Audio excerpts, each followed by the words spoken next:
on commence avec le CNO qui renforce les capacités de 30 encadreurs.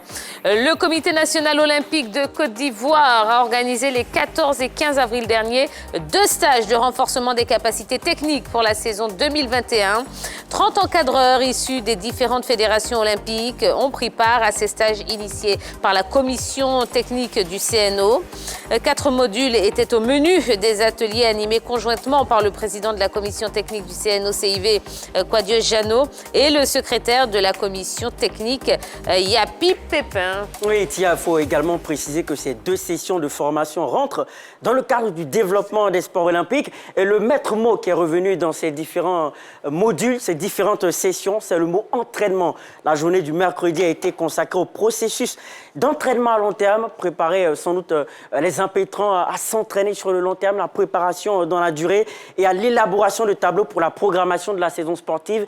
Également être outillé pour savoir créer une programmation pour une saison éventuelle, une saison sportive éventuelle. Et le lendemain, ils ne se sont pas reposés, hein, ils ont continué cette belle formation. Les formateurs ont travaillé sur l'importance de la compétition, de la programmation de la compétition. Donc voilà, 2 volets, entraînement, programmation de compétition, donc ils ont été véritablement outillés.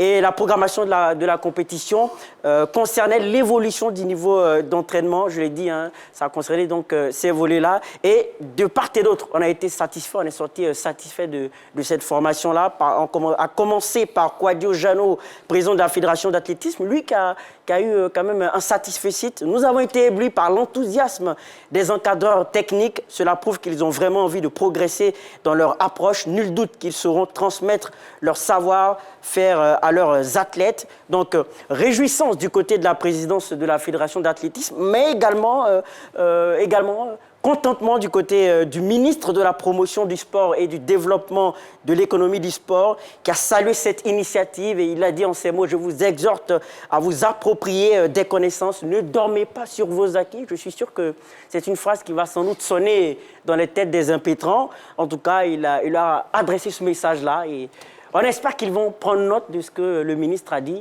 Ne dormez pas sur vos acquis, continuez de vous former jusqu'à X éternité. Voilà. Voilà. C'est une émotion de ma part. X éternité. Voilà. Ad vitam aeternam pour l'éternité. Voilà. D'accord. Ok. Merci Malo. non, aucun commentaire, c'est pas grave. Avançons. Allez, on va parler athlétisme. Maintenant, le TAS réduit la suspension de Coleman. Le TAS a réduit à 18 mois la suspension de 2 ans infligée au champion du monde du 100 mètres, Christian Coleman, pour avoir enfreint les règles antidopage sur la localisation des athlètes. Il ne pourra toutefois pas participer aux Jeux Olympiques de Tokyo. La suspension de Coleman, qui devait se terminer le 13 mai 2022, prendra fin le 14 novembre, ce qui signifie qu'il pourra revenir à la compétition à temps pour défendre ses titres mondiaux en salle et en plein air l'année prochaine. Alors, dans un communiqué du TAS, il est expliqué que même si Christian Coleman n'avait pas respecté l'article 2.4.2 du règlement antidopage, le TAS jugeait son comportement de moins négligent parce que déjà ce contrôle-là est inopiné et pour le TAS, c'est celui qui devait appeler normalement l'athlète Christian Coleman, qui ne l'a pas fait, qui est surtout en erreur par rapport à l'athlète qui n'était pas chez lui pour cette visite inopinée-là. Sauf qu'il n'y a aucune obligation si je puis le dire, qui oblige le chargé de ce contrôle-là à appeler déjà l'athlète pour le prévenir, pour lui dire on passe chez toi pour un contrôle antidopage. Il n'y a aucune obligation, il n'y a aucune règle qui s'impose à celui qui devait appeler. Toutefois, le TAS a été très clair, on suspend Christian Coleman pour 18 mois. Il pourra, comme vous l'avez dit, reprendre le championnat en salle en 2018. Il faudrait signifier que c'est lui qui est le détenteur du record du monde sur cette distance-là. Il est aussi champion du monde du 100 mètres en courant avec 9 secondes 76 centièmes en 2019. D'accord, très bien. Allez, un mot de tennis maintenant. Djokovic éliminé dès les 8e. Novak Djokovic a été éliminé jeudi en 8e de finale du Masters 1000 de Monte-Carlo par le Britannique Daniel Evans. 6-4, 7-5 en 2 heures et 6 minutes. Le numéro 1 mondial a commis beaucoup trop de fautes directes pour battre Evans, qui n'a jamais été impressionné et a su imposer son jeu. Vainqueur de son 18e majeur en février à l'Open d'Australie, le Serbe n'avait plus rejoué en compétition depuis. Au prochain tour, Evans affrontera David Goffin, 15e au classement, qui a battu Alexander Zverev, lui 6e au classement. Et puis en football, les éléphants dans le chapeau 3 des Jeux Olympiques. La Côte d'Ivoire est logée dans le chapeau 3 du tirage au sort du tournoi de football des prochains Jeux Olympiques de Tokyo, avec l'Afrique du Sud, l'Égypte et la Nouvelle-Zélande.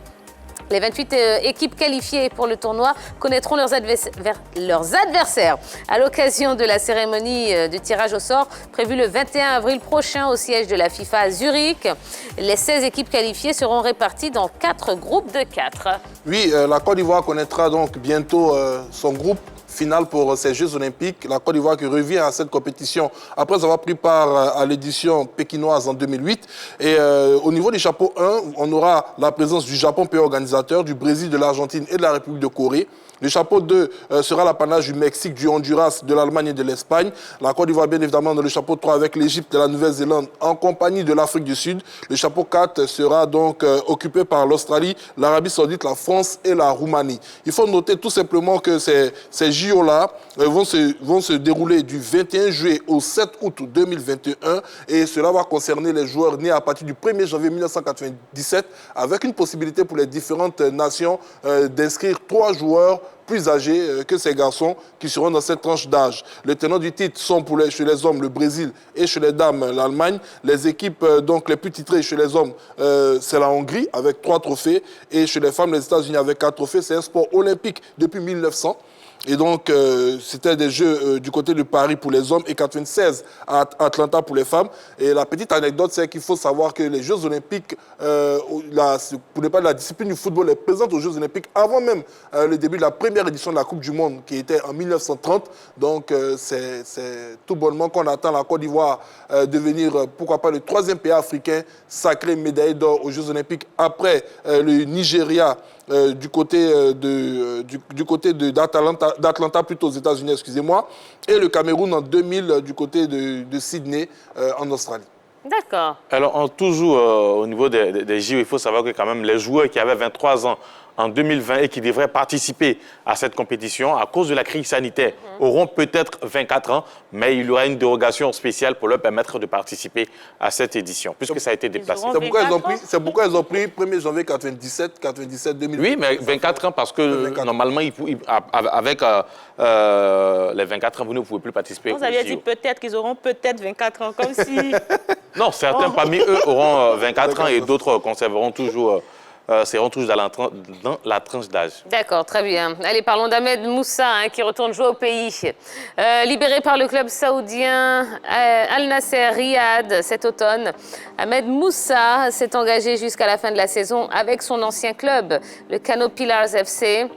L'annonce a été faite par le club, tout heureux de retrouver l'attaquant de 28 ans. En janvier dernier, Moussa était sur le point de rejoindre le club de Premier League West Bromwich Albion. Mais après l'échec de cette opération, le capitaine des Super Eagles a décidé de rentrer au pays.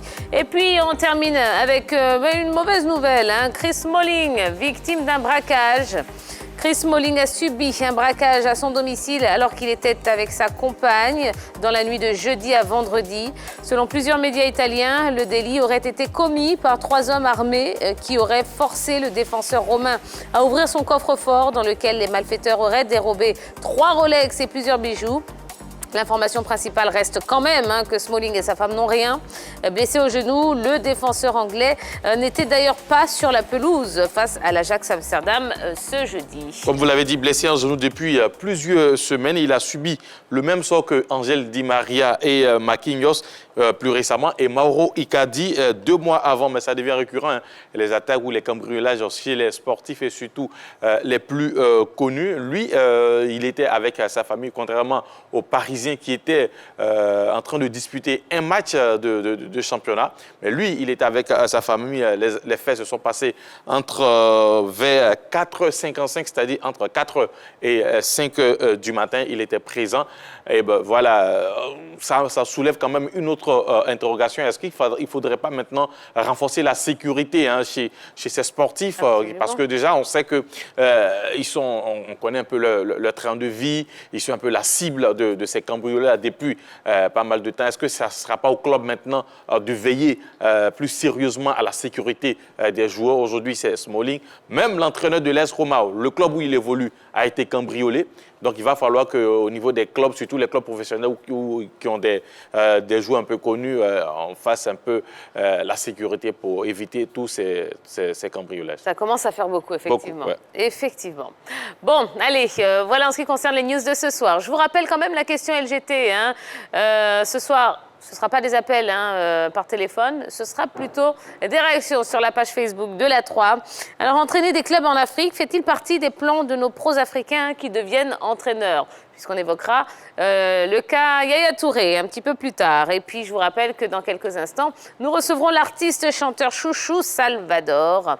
Et si vous avez également des questions à lui poser, faites-le via la même page Facebook. Vous tapez la 3 et puis vous nous trouverez. Allez, on va passer au focus de ce soir.